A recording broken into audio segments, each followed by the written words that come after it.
بھی صلوات پڑھ لیجئے۔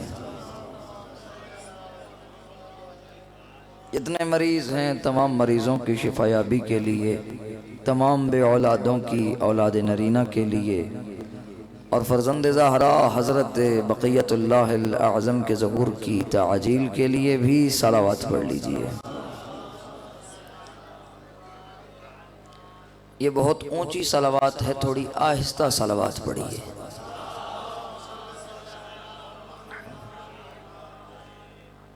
ماشاء اللہ لا حول ولا قوة الا باللہ العلی العظیم۔ اعوذ باللہ من الشیطان اللعین الرجیم، بسم اللہ الرحمن الرحیم۔ الحمدللہ رب العالمین والعاقبۃ للمتقین والجنۃ للمؤمنین والنار للمنافقین۔ الصلاة والسلام على اشرف الانبیاء والمرسلین ابی القاسم محمد۔ قال رب اشرح لي صدري ويسر لي امري واحلل عقدة من لساني يفقهوا قولي۔ قال الله تبارك وتعالى في كتابه المجيد وفرقانه الحميد وقوله الحق، بسم الله الرحمن الرحيم۔ ونريد أن نمن على الذين استضعفوا في الأرض ونجعلهم أئمة ونجعلهم الوارثين۔ صلوات۔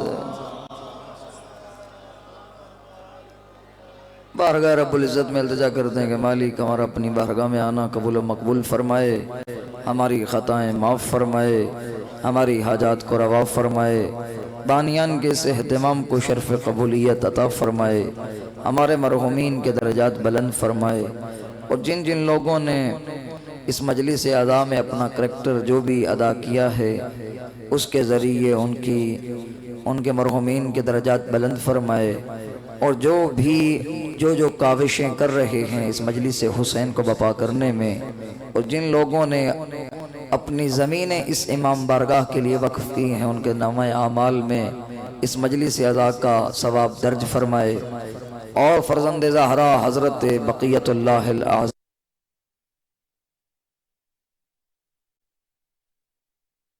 آوری کے لیے مل کے بلند آواز سے صلوات پڑھ لیجئے۔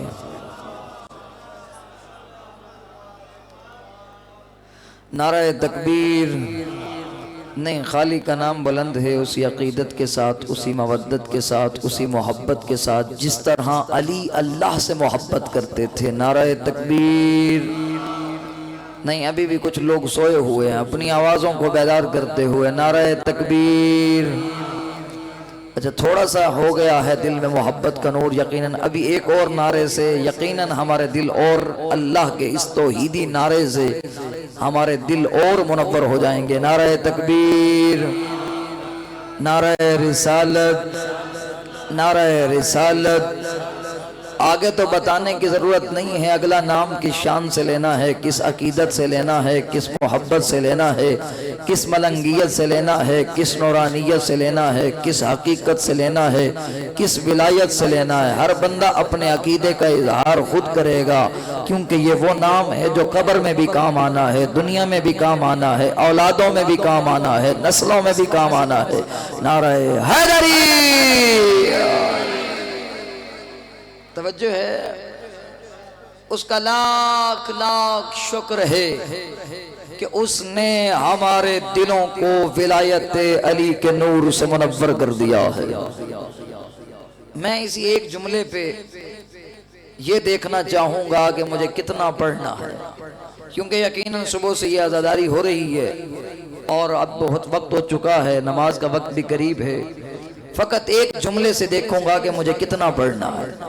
اس کا لاکھ لاکھ شکر ہے کہ جس نے سیدہ کی نالین سے لپٹی ہوئی گرد کے ذروں کے تصدق اس کاتب تقدیر نے ہماری کتاب مقدر میں ولایت علی کو رکھ کے ہمیں دنیا و آخرت میں مالا مال کر دیا ہے۔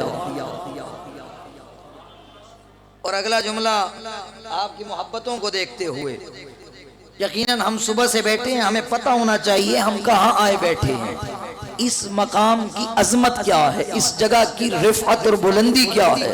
اس کا لاکھ لاکھ شکر ہے کہ جس نے ہم جیسے بے حیثیت لوگوں کو، توجہ کیجئے گا اس جملے پہ، اس کا لاکھ لاکھ شکر ہے کہ جس نے ہم جیسے بے حیثیت لوگوں کو فرش عزا پہ بٹھا کے انبیاؤں کے پہلو میں بیٹھنے کا شرف عطا فرمایا۔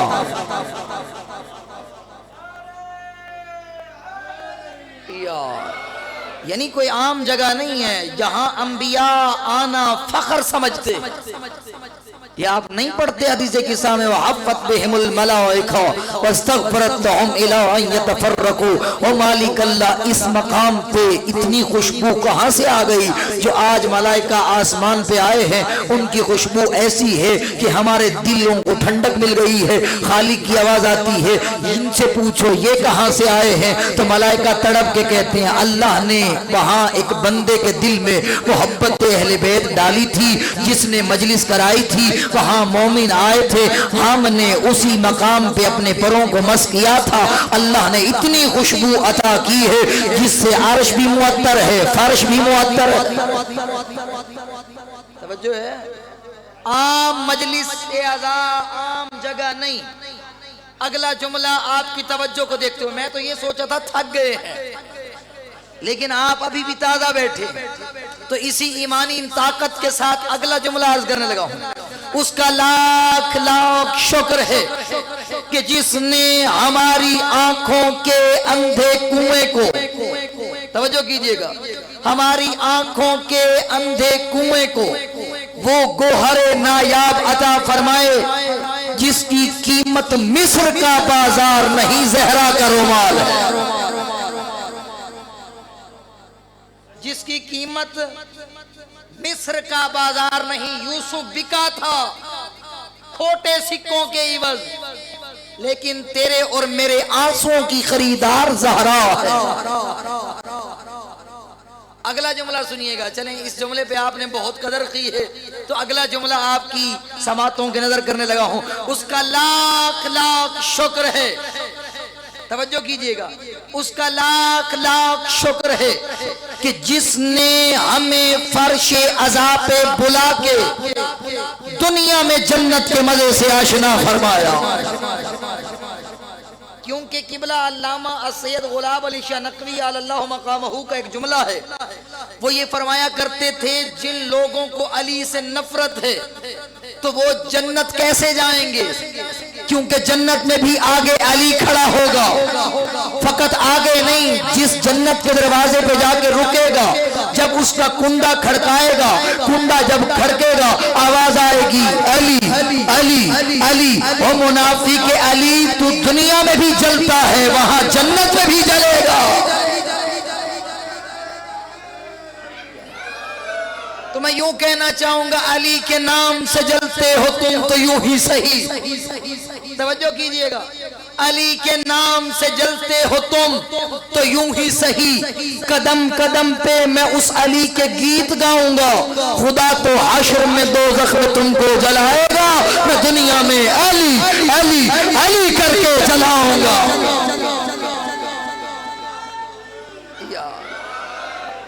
چلیں علی ولی اللہ، چلیں آپ کی محبت کو دیکھتے ہو، ایک دعا مانگنے کا دل کر رہا، یہ دعا میں ہر جگہ نہیں مانگتا لیکن کہیں کہیں دل کرتا ہے کہ وہاں دعا مانگوں۔ میرا اللہ من کی جاگیر پہ ایکان کا پہرا کر دے۔ من دل کو کہتے ہیں، دل کی ایک جاگیر ہوتی ہے اور اس جاگیر کو اللہ تب زندہ رکھتا ہے جب اس جاگیر پہ علی کی حکومت ہو۔ تو میں کہنا چاہوں گا میرا اللہ من کی جاگیر پہ ایکان کا پہرا کر دے، بحر عرفان ولا اور بھی گہرا کر دے۔ میرا اللہ تو نے جو دی ہے علی بولنے والی زبان، جو علی سن نہیں سکتے انہیں بہرا کر دے۔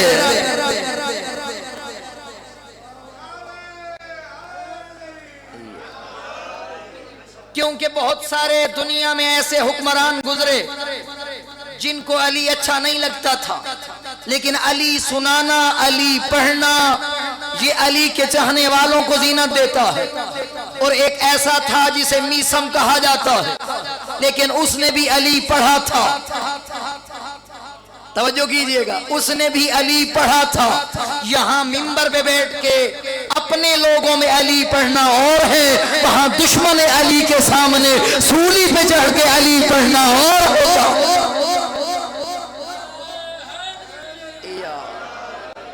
توجہ ہے، یہاں منبر پہ آسانی سے اپنے لوگوں میں علی سنوانا آسان ہے، لیکن وہ میسم جس کے لیے علی بھی ترستا تھا اور میسم بھی علی کے لیے تڑپتا تھا، میسم کی دکان پہ، یوں کہہ دوں میسم کی دکان پہ علی بیچنے کے لیے خود آ کے بیٹھ جاتے تھے۔ میں کہہ رہا ہوں جس کے نفس کو اللہ خریدتا ہو، توجہ کیجئے گا، جس کی جان کی قیمت اللہ لگاتا ہو، اور وہ مٹی پہ بیٹھ کے میسم کی کھجوریں بیچتا تھا۔ توجہ کیجئے گا اگلے جملوں پہ۔ میسم ایک مرتبہ کہیں کام کرنے گئے، علی کو بٹھا کے، ایک مستور آئی جو جانتی نہیں تھی کہ علی ہے کیا، کیونکہ علی کو جاننے کے لیے بھی دل کی آنکھیں کھلی ہونی چاہیے۔ توجہ ہے، دل کی آنکھیں کھلی ہونی چاہیے۔ وہ آ گئی، کھوٹے سکے علی کے ہاتھ میں دیے، علی نے چپ کر کے لے لیے،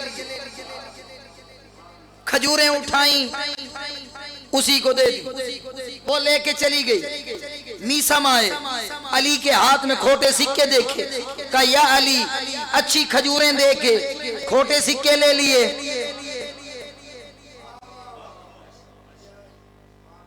چنگے سکے گھنو ہاں جڑے چل دے بھی نہیں، یا علی تو سندہ او لے لیں۔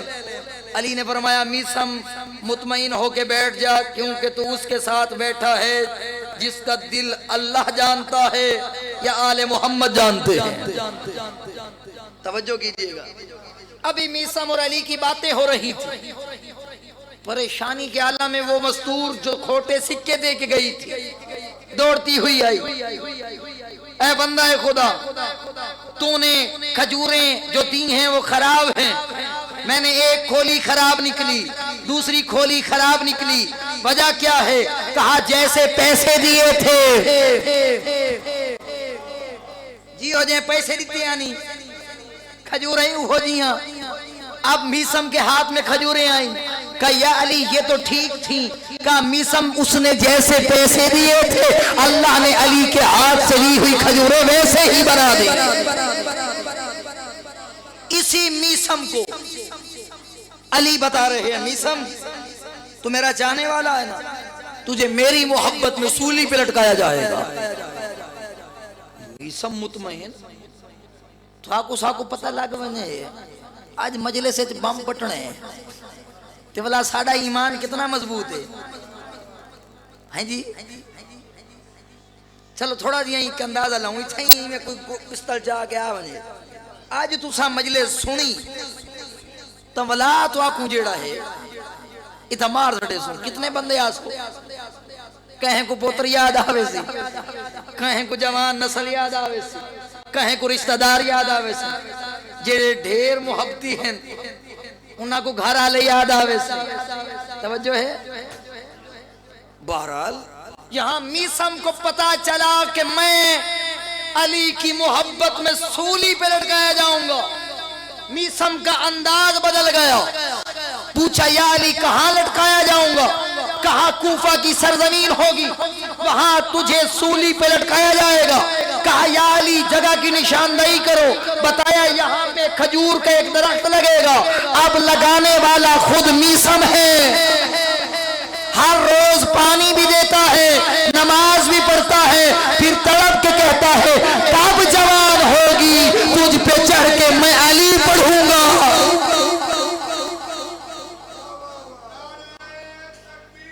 اللہ اکبر، اللہ اکبر، یا رسول اللہ۔ یا رسول اللہ، یا علی، یا علی، اللہ صلی علی محمد۔ یہ میثم کی عقیدت تھی، اور کس طرح کا میثم؟ ہر روز پانی بھی خود دیتا ہے اور ہر روز 2 رکعت نماز بھی پڑھتا ہے، پھر اسے دیکھ دیکھ کے کہتا ہے کب جوان ہوگی، کب تجھ پہ چڑھ کے تجھے ممبر بنا کے میں علی پڑھوں گا۔ وقت آ گیا، میثم کو کہا گیا علی چھوڑ دے، کہا زندگی تو دے سکتا ہوں، علی نہیں چھوڑ سکتا۔ وجہ کیا تھی؟ آج بھی کتنے شہید ایسے ہیں جو علی کی محبت میں شہید ہوئے، جن میں سے ایک واضح آپ کے سامنے کل تدفین ہوئی ہے، سید حسن نصر اللہ کی۔ میں ان ظالموں کو اس سوشل میڈیا کے ذریعے پیغام دینا چاہتا ہوں، تم ایک علی کے لال کا مقابلہ نہیں کر سکے، جب مہدی آئے گا تب کیا ہوگا؟ ایک علی دا لال برداشت نہیں کیا تو جدہ مہدی آسی بات توڑی کیڑی حالت ہونی ہے، اس لمحے انسان کی کیا حالت ہوگی پھر پتہ چلے گا۔ اب دیکھ، میثم کو کہا گیا علی چھوڑ دو، کہا علی نہیں چھوڑ سکتا، زندگی کی سانسیں چھوڑ سکتا۔ کہا میثم تیری زبان کاٹیں گے، کہا علی نے مجھے بتا دیا تھا۔ کہا میثم تیرے ہاتھ کاٹیں گے، کہا علی نے مجھے بتا دیا تھا۔ کہا میثم تیرے پاؤں کاٹیں گے، کہا علی نے مجھے بتا دیا تھا۔ کہا تم کیا بتاؤ گے؟ علی نے بتایا تھا تیری زبان بھی کاٹیں گے، تیرے ہاتھ بھی کاٹیں گے، تیرے پاؤں بھی کاٹیں گے، تب بھی تو علی علی کرے گا۔ اس نے سولی پہ لٹکایا۔ میثم نے کہا ایھا الناس اعلموا، آؤ لوگو تمہیں میں بتاؤں علی کون ہے۔ بسم اللہ میں با کا نقطہ نیچے لگنے والا نقطہ علی ہے، الحمد میں حمد کرنے والا علی ہے۔ آؤ اہدنا الصراط المستقیم میں صراط مستقیم علی ہے، یاسین کا مصداق علی ہے، طٰہٰ کا مصداق علی ہے۔ آؤ لوگو تمہیں میں بتاؤں اذا زلزلت الارض زلزالہا کا مصداق علی ہے، انما یرید اللہ کا مصداق علی ہے۔ لوگو تمہیں میں بتاؤں ومن الناس من یشری نفسہ ابتغاء مرضات اللہ کا مصداق علی ہے۔ ہجرت کی شب روز سونے والا بستر رسول پہ سونے والا علی ہے۔ آؤ لوگو عہد بدر کا فاتح علی ہے، خیبر کو اکھاڑنے والا علی ہے۔ لوگو تمہیں میں بتاؤں دوش پیمبر کا سوار علی ہے۔ آؤ لوگو تمہیں میں بتاؤں طٰہٰ کا مصداق علی ہے، باب حتہ علی ہے، باب مدینۃ العلم علی ہے۔ توجہ ہے؟ یہ کہنا تھا، میں یوں کہنا چاہوں گا میثم کے الفاظ کو۔ میثم یہ کہہ رہا تھا مسجد میں ہے علی تو ممبر پہ ہے علی، کعبہ گواہ ہے دوش پیمبر پہ ہے علی، ہجرت کی شب رسول کے بستر پہ ہے علی، جنت علی کے ملک ہے تو کوثر پہ ہے علی۔ بابا ہر جا علی ملیں گے، نہ دامن بچائیے، بچنا علی سے ہے تو جہنم میں جائیے۔ یہی کہنا چاہ رہا تھا، اگر علی سے بچنا ہے تو ایک ہی راستہ ہے۔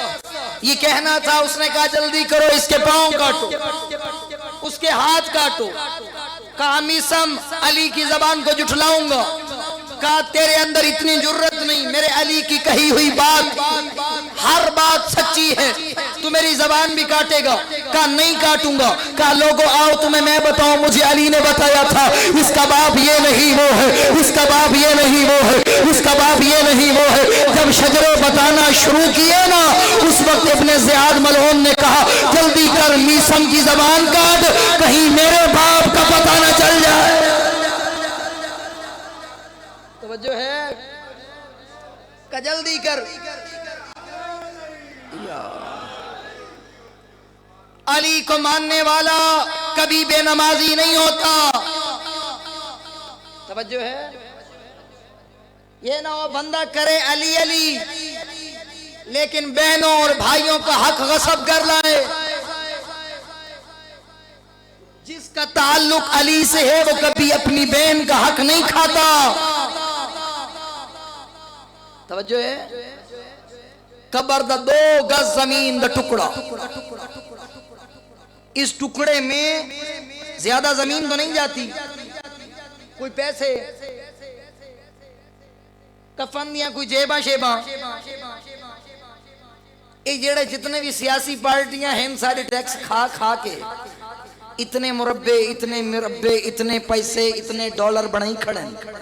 ذرا انہاں کو پوچھوں دے صحیح تساں جو کفن چا کوئی جیباں شیباں کوئی لائیاں ہوئی ہیں جو اسرائیل صاحب جو آمین یا ملک الموت آمین تساں انہوں کو کوئی پیسے لے لو تے سانو چھوڑ دے سن کوئی معافی شافی تو اس دنیا میں اپنی دنیا کو آزاد کروا کے جا. اولاد نے تیرا حق نہیں دینا. 2 گز زمین کے ٹکڑے میں تیرے ساتھ کوئی نہیں جانا, اکیلا جانا ہے, کوئی رشتہ دار نہیں ہونا. اس 2 گز زمین کے ٹکڑے کو اگر میں بچھوؤں اور کیڑے مکوڑوں سے پاک نہیں کر سکا, بتا زندگی گزاری کہاں ہے؟ اتنی سال میں نے مجالس سنے, اتنے سال فرش عزا پہ آیا, اگر مقصد حسینی کو نہیں سمجھ سکا. حسین اپنے لیے کربلا کی زمین خرید رہے ہیں, تسا اور میں قبرستان واسطے زمین خریدی ہے.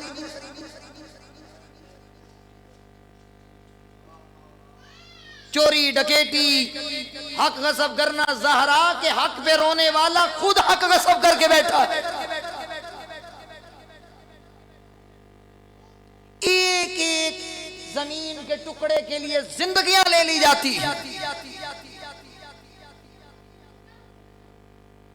میرے عزیز, میرے بزرگ جتنے آئے بیٹھے ہیں, میرے ہر ایک بندے کے لیے پیغام ہے, کبھی بھی قطع رحمی نہ کرنا زمین کی خاطر, پیسے کی خاطر بہن بھائی سے تعلق نہ توڑنا. یہ پیسہ آنے جانے کی بات ہے. اتنا خیال کر تیرے بعد فاتحہ پڑھنے والے تجھ سے ناراض نہ ہو. ہماری طرف اس طرح ہوا, سورج میانی ملتان میں ایک جنازہ جب پڑھایا جانے لگا, اس کی بہن نے آ کے کہا قبلہ ابھی روک دیں اس کو, پہلے میرا حق دے. زندہ تھی, یہ زندہ تھا, میرا بھائی نہیں دے سکا, میں ہر روز تڑپتی تھی, اس کے دروازے پہ جاتی تھی. آج میں جنازہ نہیں پڑھنے دوں گی جب تک میرا حق نہیں دے گا. بتا کیا عزت رہ گئی اتنی زندگی عزاداری کروانے اور سننے کی.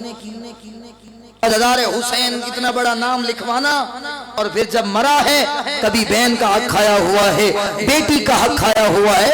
یہ زمینیں ساتھ نہیں جانی, اپنی زندگی میں بیٹی کا حق دے کے جا. اور وہ نسلیں کبھی آباد نہیں ہوتی جو بیٹیوں کا حق کھا جاتی ہیں, اور بیٹی مجبور بن کے زندگی گزار رہی ہے. یہاں یہ مجبوری اور ہے, زینب کی مجبوری اور تھی. آج تیرے ہاتھ آزاد ہے نا, ہاتھ, ان ہاتھوں سے تو جو چاہے کر سکتا ہے. پھر ہاتھ جب کفن میں لپٹے ہوئے ہو نا, یہ مجبوری اور ہوتی ہے, اور جس کے ہاتھ پسے گردن بندھے ہوئے ہو, یہ مجبوری اور ہوتی ہے. میرے استاد محترم فرمایا کرتے تھے, جب تم روتے ہو نا, تمہارے آنے سے پہلے وہ بھی ضرور آئی بیٹھی ہوتی ہے جس کا ایک ہاتھ پسلیوں پہ ہوتا ہے اور دوسرے ہاتھ میں رومال لیا ہوتا ہے. تڑپ کے کہتی ہے, او عزادار گھبرایا نہ کر, تیرے آنسو رائے گاہ نہیں جائیں گے. جب قبر کی پہلی رات آئے گی نا, میں حسین کے دکھے پہلو والی اماں تڑپ کے کہوں گی, میرا اللہ اسے کچھ نہ کہنا, اس نے دیکھا نہیں تھا میری بیٹی کس طرح بے پلانے اونٹ سے زمین پہ گری تھی. آیت اللہ مومنی کے جملے ہیں, وہ تڑپ کے کہتے ہیں, اتنا خیال کیا کر, جب تیرا عقیدہ اور میرا عقیدہ یہی ہے نا کہ زہرا آئی بیٹھی ہوتی ہیں, پھر اپنی آوازوں کو نیچے نہ کیا کر, کہیں زہرا کہے تجھے کیا پتا بیٹیوں کا درد کیا ہوتا ہے. مرحبا اجرکم علی اللہ. سنو گے علی کی بیٹی کی مجبوری کیا تھی, زہرا کی بیٹی کس طرح مجبور ہو کے آئی.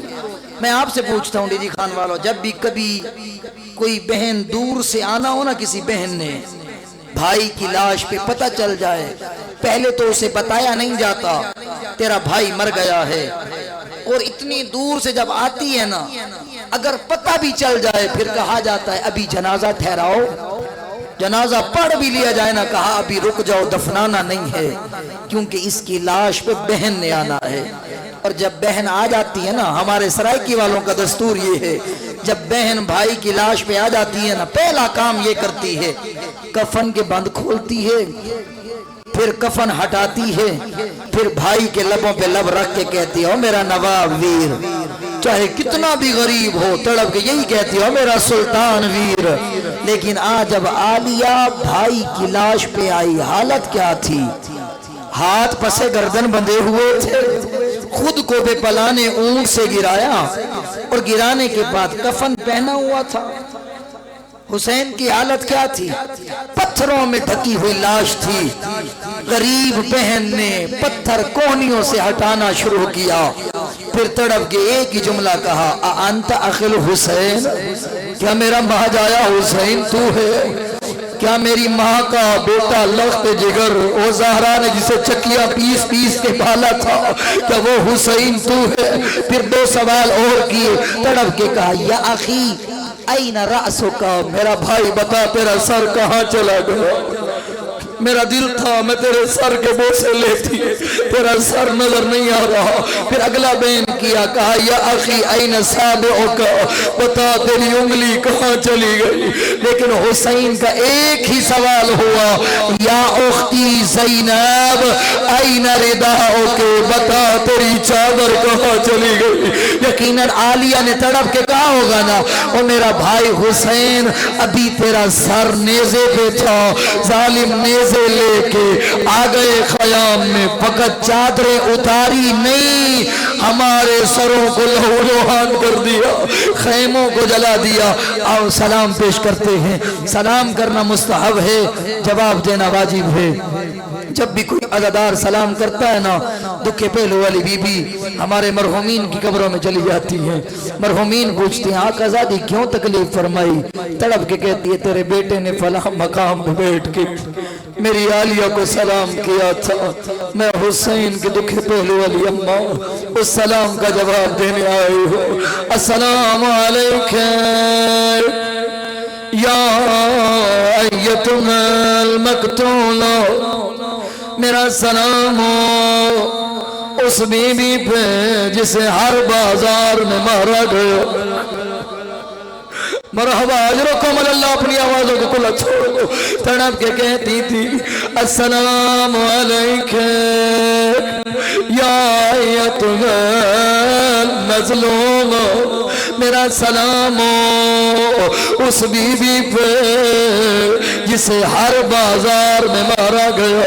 آیت اللہ مومنی کے جملے، وہ تڑپ کے کہتے ہیں مان لیا جب قافلہ کوفہ جانے لگا، ہر بی بی بے پلانے اونٹ پہ بیٹھ گئی، لیکن سکینہ کیسے بیٹھی؟ حسین کی 4 سالہ یتیمہ کیسے بیٹھی؟ کہا ان ظالموں نے بے پلانے اونٹ پہ بٹھانے کے بعد رسیوں سے باندھ دیا، جب ظالم اونٹوں کو بھگانے کے لیے تازیانے مارتے، آدھا تازیانہ اونٹ کو لگتا، آدھا سکینہ کو لگتا۔ تڑپ کے کہتی تھی بابا آنکھیں کھول، اپنی بیٹی کی حالت دیکھ، بابا پاؤں کا گوشت ختم ہو گیا۔ سنو گے اگلا جملہ، آخری جملہ عرض کرنے لگا ہوں، سنو گے ہوا کیا؟ جب یہ سر لائے گئے کوفہ کی سرزمین پہ، حالت کیا تھی؟ جتنے لوگ زوار بیٹھے مسجد حنانہ کے وہاں ایک جگہ گئے جسے رأس الحسین کہا جاتا ہے، میں نے روایت آنکھوں سے پڑھی ہے، کہا ان ظالموں نے یہ سر حسین اس جگہ پہ رکھا، لیکن جتنے باقی سر تھے ہر سر کو اس کی پردہ دار کے سامنے رکھا۔ جہاں لیلا بیٹھی تھی وہاں اکبر کا سر بڑا تھا، جہاں فروہ بیٹھی تھی وہاں قاسم کا سر بڑا تھا، جہاں عالیہ بیٹھی تھی وہاں عباس کا سر رکھا گیا۔ گویا یہی کہہ رہے تھے جس کے سہارے پہ مدینہ چھوڑا تھا، آ دیکھ کے بازو بھی نہ آئے تھے۔ اگلا جملہ تھا جو حسین کا سر تھا، کبھی دائیں ہو جاتا تھا کبھی بائیں گر جاتا تھا۔ ملعون نے کہا علین بتا، ہر سر آرام سے پڑا ہے لیکن حسین کا سر دائیں بائیں کیوں ہو جاتا ہے؟ ملعون نے کہا علین، ہاں حسین کا سر کند خنجر سے کاٹا گیا تھا، اس وجہ سے کبھی دائیں بائیں ہو جاتا ہے۔ کہا جلدی کر اس سر کی ترتیب بنا۔ کہا اس نے عالیہ کے سامنے حسین کا سر کاٹنا شروع کیا، منہ پہ ماتم شروع ہوا، کہتی تھی اماں زہرا اپنا حسین دیکھ، جس کا جو جی چاہتا ہے تیرے حسین پہ ظلم کرتا۔ اللہ لعنت اللہ علی القوم الظالمین وسيعلم الذين ظلموا أي منقلب ينقلبون۔ اے مالک العزت و عظمت کا واسطہ ہماری دعائیں قبول فرما۔